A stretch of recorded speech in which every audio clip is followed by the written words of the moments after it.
So think for a second about the last time you walked into a truly magnificent space. Like a huge cathedral or something. Yeah, exactly. A cathedral, or maybe this, perfectly designed modern home, or a grand library. Your eyes just naturally go up. Oh, absolutely. You're looking at the vaulted ceiling. Right. The ceilings, the way the light comes through the windows, all those tiny finishing details. But you almost never look down at the foundation. Nobody looks at the mud. No, nobody thinks about the tons of subterranean concrete that had to be poured in the dark, just buried in the mud, holding the entire structure up so the visible parts can actually catch the sun. Yeah, it's a great metaphor. And human lives operate on that exact same principle, I think. We celebrate the person standing in the light, the one who achieved the big dream. But we totally ignore who poured the concrete. Exactly. So today we are going underground. We're looking at the foundation. We're doing a deep dive into this really remarkable, totally original short story called The Shoemaker's Son, A Legacy of Quiet Sacrifice. It's such a heavy, beautiful piece of writing. It really is.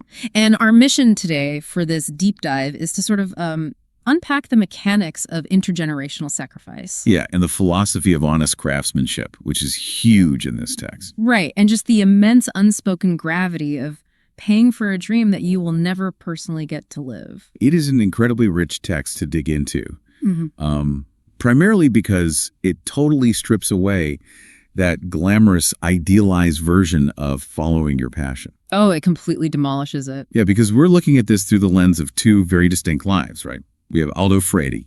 The father. Right, the father. And he's a third-generation master shoemaker who basically measures his entire life in millimeters of leather and, years of durability. It's just extreme, intense practicality. Exactly. And then you have his son, Marco, who spends his whole childhood sitting silently in his dad's tiny workshop, basically secretly harboring a dream that belongs to an entirely different socioeconomic universe. Right, and the tension between them isn't loud. No, not at all. It's not explosive. It's this quiet, really methodical tension that just builds over decades. Yeah, it's a pressure cooker. It really is. Yeah. And to understand that pressure cooker, you have to understand the setting. The setting of this story is critical. Oh, the environment is basically its own character. Totally. So it's the 1950s, and we are in Rome, Italy, in this working class neighborhood called Monte. Via Serpenti, right? Yeah, specifically this narrow, heavily shadowed alleyway called Via Serpenti, the Street of Serpents. And the text makes this very deliberate point right in the opening paragraphs about the physical environment. About how Rome wears its history. Yes, it says Rome wears its history like a skin condition. You've got ancient Roman stone sitting directly beneath medieval brick. Which is covered in Renaissance plaster. Exactly, and it's all just vibrating from the modern chaos of Vespas and espresso machines right on top of it. And, the author uses that geography very specifically to establish the stakes. Rome doesn't just demolish its past to build its future. It just stacks it. Right, it just stacks the new reality incredibly heavily on top of the old one. And that is the exact dynamic of the Fredi family. Because Aldo isn't just some guy who decided to make shoes. No, he's not some independent artisan who opened a shop on a whim. Yeah. He is the third layer of a very specific generational foundation. Right. His grandfather passed the all down to his father, and his father passed it to him. So they are as structurally embedded into the cobblestones of Monte as those medieval bricks. And the workshop itself is, it's described almost like a monastic cell. Barely wider than a hallway. Yeah. And the crucial detail for me, honestly, is the lighting. The one stripe of sunlight. Exactly. The shop gets this single thin stripe of direct sunlight for exactly 1 hour every afternoon. That's it. That is the environment where Aldo operates. And he's, a 40-year-old man at this point? Yeah, 40. Built like a bricklayer, broad shoulders, heavily calloused hands. But inside that tiny, dark space, he has this staggering, almost supernatural level of spatial awareness. It's incredible. The text says he can look at a customer's foot for 30 seconds, just half a minute, and instantly calculate the arch support required. Right. The precise shaping of the toe box. The density of the sole. And the shoes he produces, they're practically immortal. They outlast the fashion trends. They outlast the constantly changing post-war Italian governments. And in a lot of cases, They outlive the people who actually bought them. Which really, it forces us to think about what true mastery actually entails, because we live in an era now where we just assume skills can be downloaded. Or learn from some 3-week online boot camp, right? Exactly. But Aldo's mastery is physiological. His hands possess this muscle memory that has been refined over 3 separate lifetimes. He understands the humidity of a Roman summer and how that expands the leather. Yeah. He knows exactly how the uneven ancient cobblestones of Via Serpenti will wear down a heel over 5 years, right? Yep. So he reinforces that specific strike point. Because he's designing a product specifically to survive the environment outside his front door. But I want to challenge the necessity of that environment for a second. Okay, lay it on me. Let's say we take Aldo's exact brain, his exact hands, and we just teleport him out of that tiny, dark Roman alleyway. Right. And we drop him into this sterile, brightly lit, temperature-controlled, modern laboratory. Like a pristine facility. Yeah, with the finest leathers in the world and absolutely no history whatsoever. Could he achieve that same level of generational mastery in a vacuum? Or does true resonant craftsmanship inherently require the friction of that geographical ground? Oh, it requires the friction, absolutely. You think so? 100%. Because craftsmanship of this caliber is a direct response to a specific environment. It's not just an isolated execution of a technique. Right. If you put Aldo in a sterile laboratory, yeah, he might make a technically perfect object, but it would lack the context that gives his current work its durability. Because he builds shoes to conquer the exact stones his ancestors walked on? Exactly. The environment is half the equation here. If you take away the harsh realities of mid-century Rome, you take away the very problem that his craftsmanship was evolved to solve. Wow, yeah. The art is completely inseparable from the struggle that necessitated it.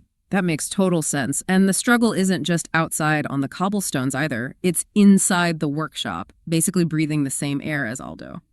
Right, and this is where Marco enters the picture. Right. Born in 1953, and he basically spends his formative years existing as this silent fixture in this incredibly cramped space. Just sitting on that small 3-legged stool by the door. Yeah.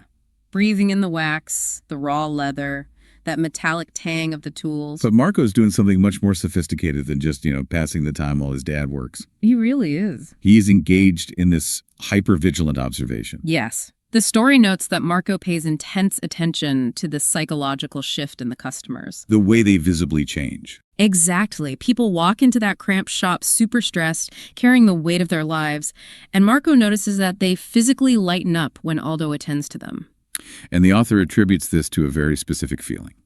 Right. The rare, deep comfort of being in the presence of someone who is entirely, unequivocally sure of their own competence. Which is just such a beautiful insight into the sociology of labor, isn't it? It really is. Competence projects this calming frequency.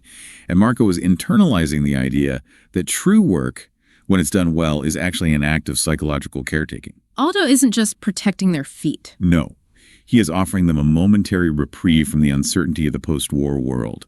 He's giving them something solid to stand on, literally and metaphorically. But Marco's internal world is where the real tension lies here, because as much as he respects what is happening in that shop, he is hiding a massive secret. A huge secret.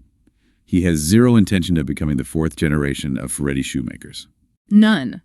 Marco wants to be an architect. And not an architect in the sense of building massive, ego-driven monuments or luxury villas for the rich. Right. His dream is incredibly specific. Yeah, he wants to design ordinary human-scale homes, spaces that prioritize natural light and proportions that actually make working-class people feel valued. He basically wants to do, for housing, what his father does for footwear. Exactly. But he refuses to say a single word about this to Aldo. Not one word.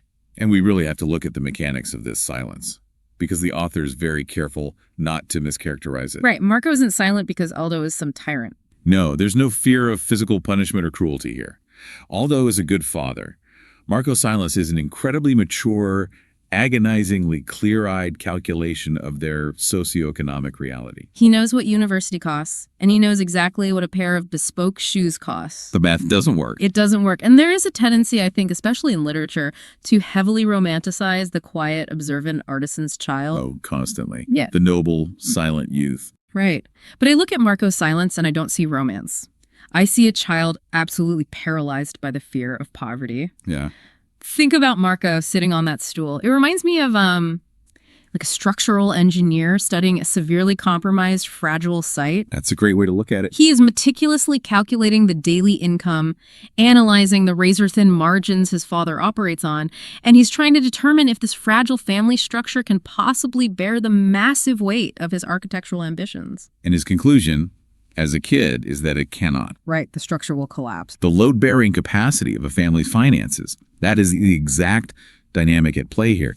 And when a child performs that kind of economic calculus, it results in a pretty severe form of psychological self-amputation. Yes. But doesn't that fundamentally cross the line from this quote-unquote beautiful, quiet sacrifice on the child's part into something deeply damaging? Oh, it absolutely crosses the line. Right, like we're praising Marco's perceptiveness, but he is essentially extinguishing his own identity to protect his father's ego and their financial baseline. How do children actually process that kind of emotional burden without building up just a massive reservoir of resentment? Well, in many cases, they do build resentment. It destroys relationships all the time. Yeah. But Marco's mitigation strategy here is his intense observation of his father's integrity. Right, he sees the quality of the man. Exactly. He doesn't view his father as a failure for being poor. He views him as a master constrained by circumstance. That's a key distinction. It is. However, you are entirely right to point out the psychological toll. Marco is carrying the anxiety of an adult provider while trapped in the body of a dependent child. Yeah. By refusing to voice his dream, Marco is acting as the parent. He's trying to shield Aldo from the devastation of not being able to provide the resources for his son's future. It's an act of profound love, really. It is. But it requires Marco to actively suppress his own existence. He's basically a ghost haunting his own potential. Wow. But that ghost, it can only stay hidden for so long. Eventually, the pressure demands a release. It always does. Which brings us to the defining confrontation of their lives. It's a November evening. Marco is 15 years old now. The streets are dark. The shop is locked up. They've finished dinner. And the only illumination is that single, harsh lamp burning on the main cutting counter. Right. The author deliberately strips away all the background noise for this scene. It is intensely intimate. Almost claustrophobic. Yeah. So Aldo is sitting on his work stool. He turns to Marco, and the text notes that Aldo looks at his son with the exact same total, undivided attention he gives to a flawless piece of calfskin. Just utter focus. Yes. And Aldo says, completely out of nowhere, tell me about the buildings. Oh man, it just completely shatters the illusion Marco's been living under. Completely. Aldo reveals he has been seeing the thin sliver of light under Marco's bedroom door late at night. He knows Marco has been sketching. He has known about the architectural dream for 2 full years. 2 years. And this is where the romantic idea of quote-unquote sacrifice gets dragged down into the gritty, exhausting reality of labor. Yeah, because Aldo hasn't just been passively supportive. Right. Aldo hasn't just been quietly harboring this knowledge and feeling warm, fuzzy, supportive thoughts. He has been physically leveraging his own body to solve the math problem Marco was so afraid of. He's been doing the work. Yes. Aldo tells him that for the past 2 years, he has taken on secondary, hidden work. He's been supplying bulk staff uniforms, specifically the footwear for the hospitality staff at this large hotel near the Pantheon. And the author explicitly notes, it is not interesting work, but it pays more steadily. And we really have to pause and consider the immense professional humiliation that represents for a master artisan. It's devastating for his pride. Aldo makes bespoke shoes. He is an artist whose medium is leather. To take on a contract for mass-produced identical hotel uniforms is the absolute antithesis of his entire life's philosophy. It's tedious assembly line production. Right. But he willingly pawns his artistic integrity, and he exhausts his aging body during his evenings and weekends because he understands that Marco's dream requires a currency far more liquid than artistic pride. Aldo essentially trades his soul for steady cash. Yeah.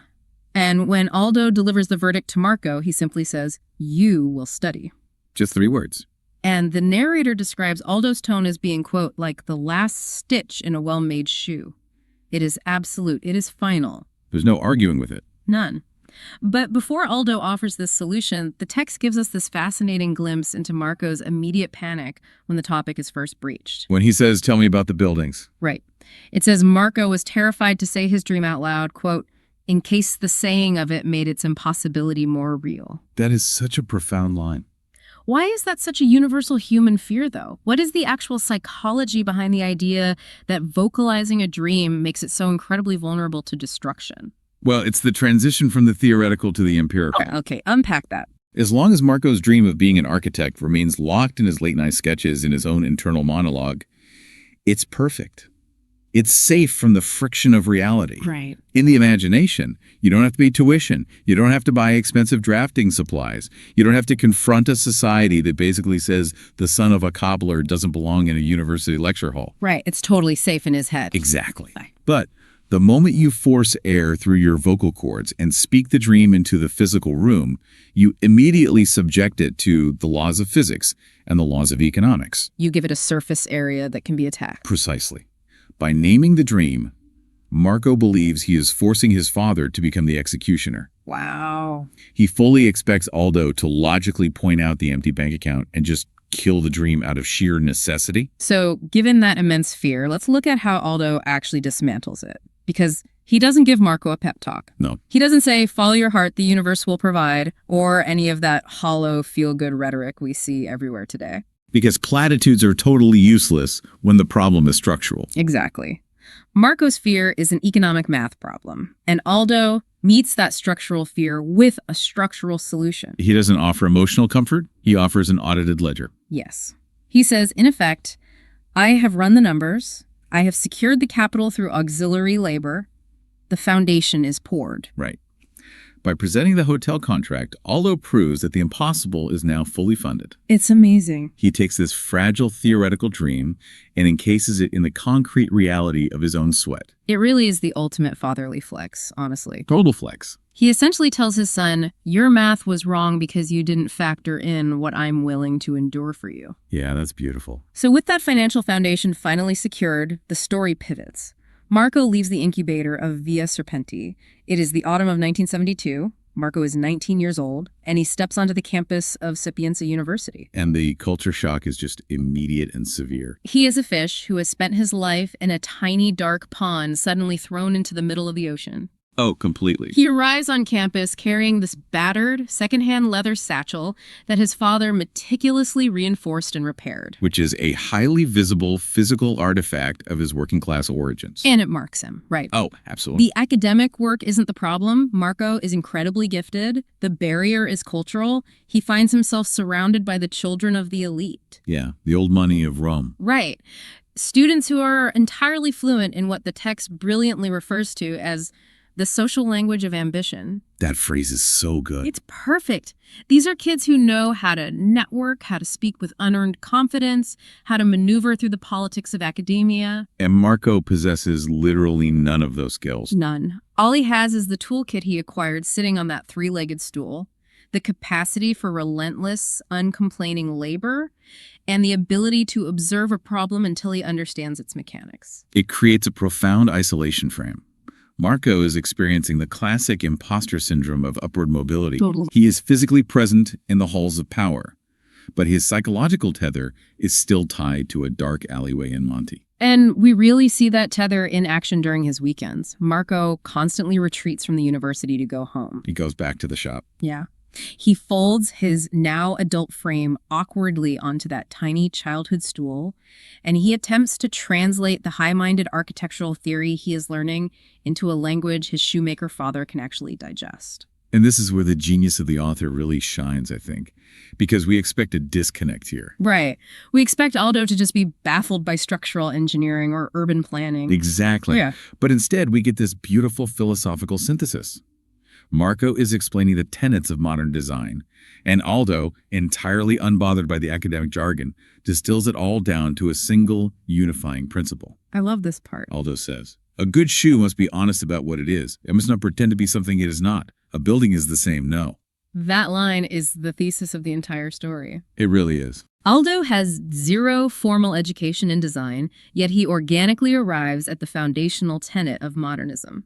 Form follows function. Truth in materials. And Marco takes that to heart. He does.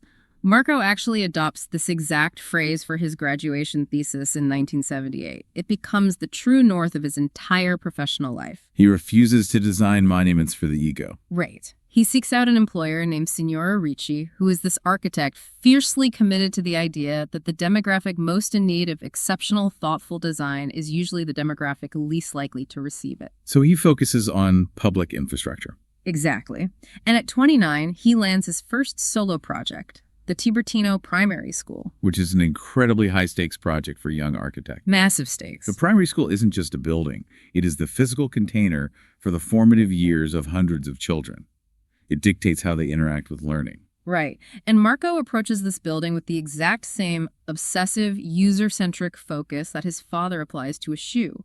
Marco battles the construction contractors tooth and nail over seemingly minor details. Because he knows they matter. Yeah. He demands that the classrooms be oriented so the morning light enters from the east. He physically stands in the way to prevent them from bulldozing a massive ancient fig tree in the center of the courtyard. He fights for that tree. He insists the rooflines sit low, keeping the scale approachable so the children never feel dwarfed or intimidated by the institution. And when opening day arrives... Marco calls Aldo from a payphone, describing the eastern light, the preserved tree, the human proportions. Aldo listens quietly and delivers his verdict. It sounds like a good shoe. It is the ultimate peer review. It really is. But I want to pause and dissect the architectural choices here because they are deeply intentional by the author. Okay, let's break it down. Why does Marco fight so fiercely for east-facing light? Why risk alienating the contractors over a fig tree? How do these elements actually connect back to the morality of Aldo's honest shoe? Let's talk about the why of this design.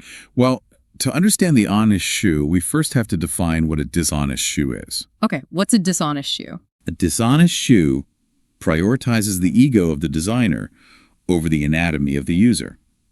Think of a stiletto heel, or a shoe with a narrow pointed toe box that physically deforms the foot just to achieve a fashionable silhouette. It forces the human body to adapt to the object. Exactly. An honest shoe does the exact opposite. It acknowledges the natural mechanics of the arch, the spread of the toes, the reality of gravity. It serves the user. Right. So map that exact moral framework onto Marco's school.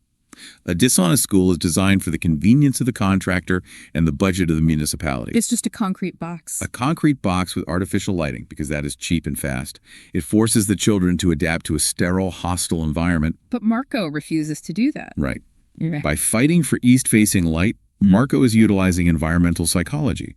Morning sunlight naturally suppresses melatonin production, which physically wakes the children's brains up. It improves cognitive function and mood. Wow. And by preserving the central fig tree, he is employing biophilic design. Biophilic design? Yeah, providing a natural grounding anchor in an urban environment. Recognizing that human beings, especially children, require a connection to nature to feel secure. So he isn't just making aesthetic choices. No. He is making moral choices. He refuses to let the contractor cut corners for profit at the expense of the children's well-being. The core principle is identical. Whether you are cutting a piece of calf skin or pouring a concrete foundation, your ultimate loyalty must be to the human being who has to live inside your creation. That is a staggering realization.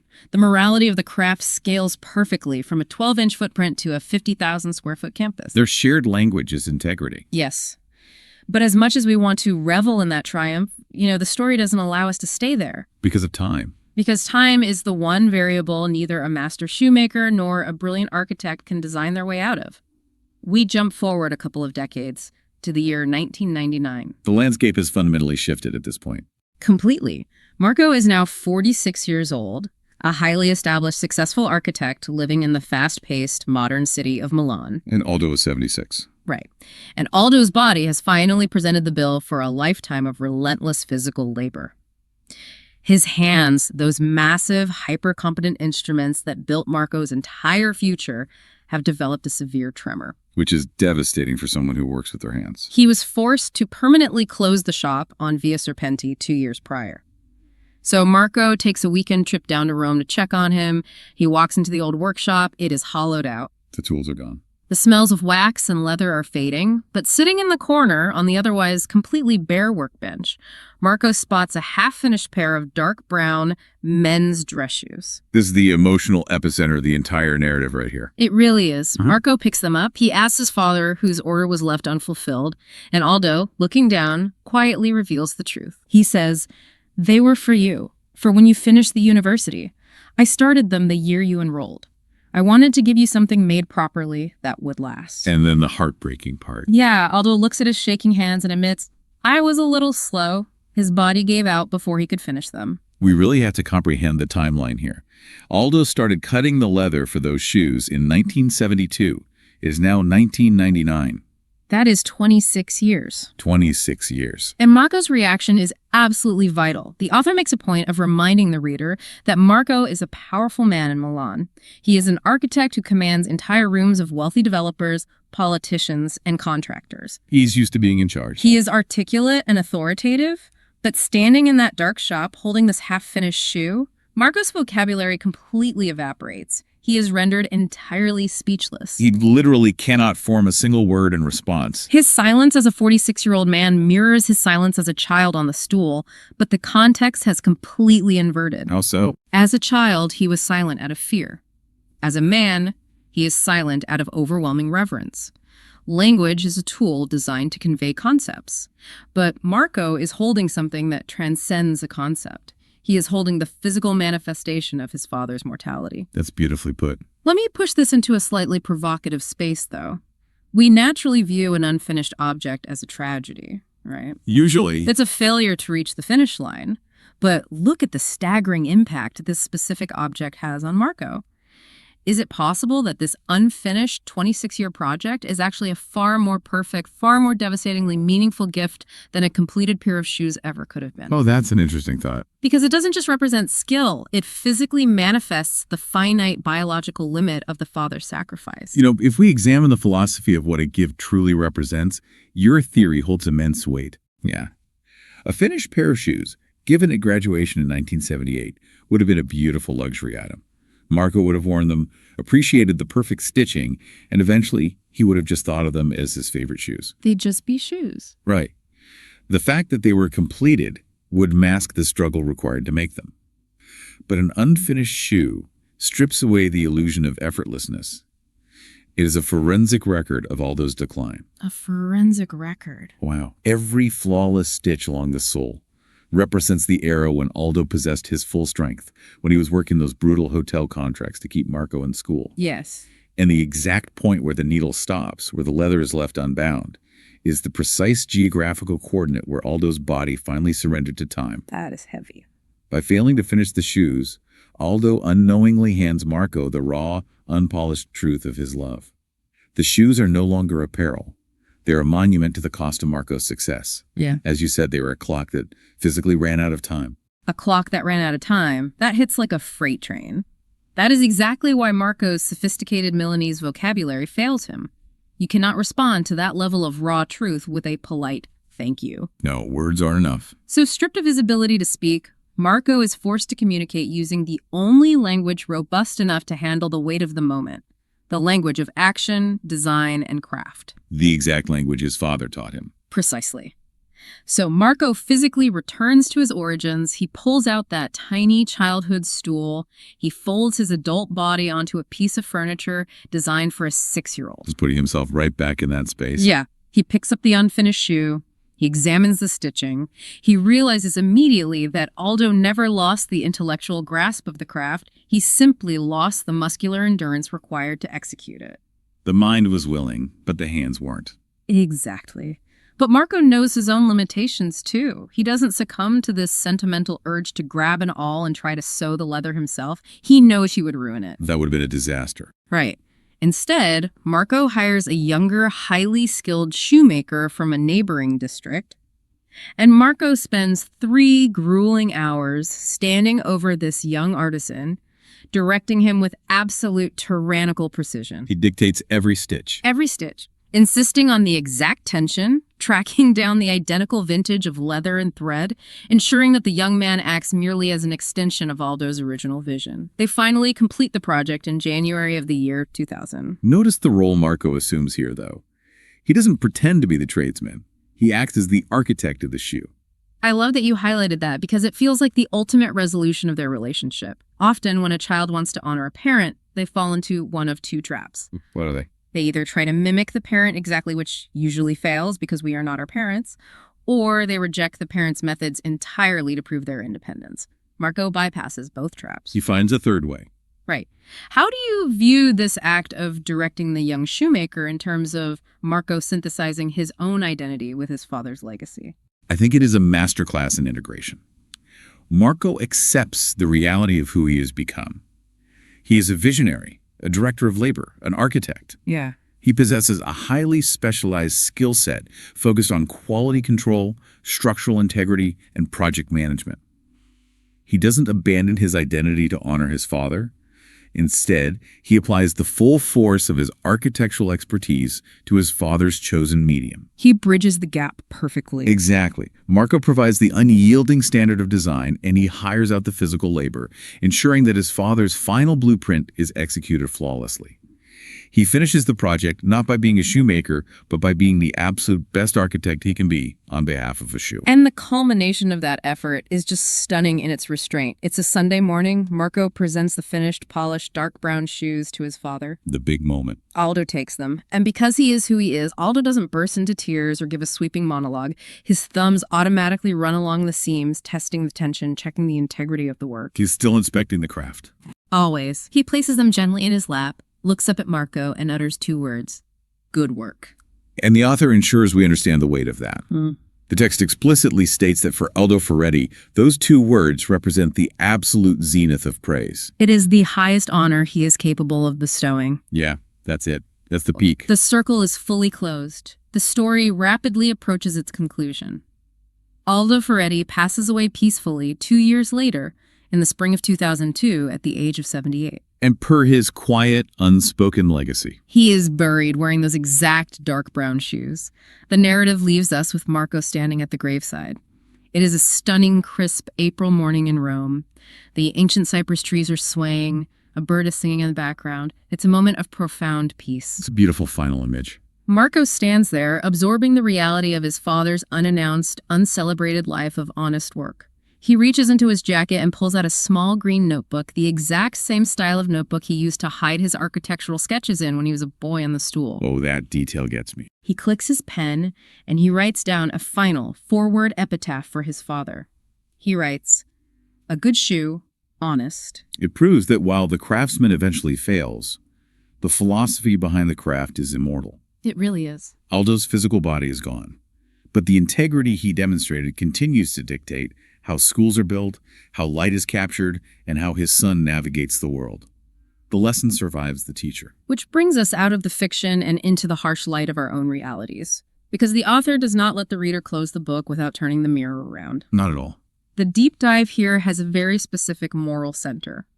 The narrator explicitly reminds us that the most structurally vital gifts in our lives rarely arrive with a fanfare or a ribbon. They don't announce themselves. No, they arrive silently in the dark hours of the early morning. They arrive in the form of extra shifts worked at a hotel near the Pantheon. And most painfully, they arrive in the form of things left unfinished, simply because a human body broke down under the weight of carrying someone else's dream. It is a direct challenge to the listener's awareness. It is. We are prompted to audit our own lives, to look past our own achievements and identify the subterranean foundations that were poured by someone else's exhausted hands. And the text makes a highly specific, urgent plea to you, the person listening to this right now. If dissecting this story brought a specific face to your mind, if it reminded you of a parent, a mentor, a partner who quietly absorbed the cost of your ambition, do not wait. Reach out to them. Yes, reach out to them, not next week, not tomorrow, do it tonight. Because the tragedy of time is that the things we mean to say have a terrible habit of waiting until the person we need to say them to can no longer hear us. Gratitude is meaningless if it remains theoretical. It requires the friction of action. Exactly, you have to bring it into the real world. To wrap up our exploration today, I want to leave you with one final, deeply personal thought to chew on. Leave them with something heavy. We spend the vast majority of our waking hours admiring the buildings we have successfully erected in our own lives, our impressive careers, our curated public personas, the milestones we proudly display. But I want you to ask yourself, what unfinished shoes are you currently toiling over in secret? That's the real question. Who are you quietly sacrificing for right now without asking for credit? And terrifyingly, when your own hands inevitably begin to shake and falter, who will be the one to recognize the value of your unannounced labor, pick up the project, and carry it across the finish line? That is the exact question this story demands we answer. Take your time answering it. Thanks for joining us for the exploration today. Keep looking closely at the foundations.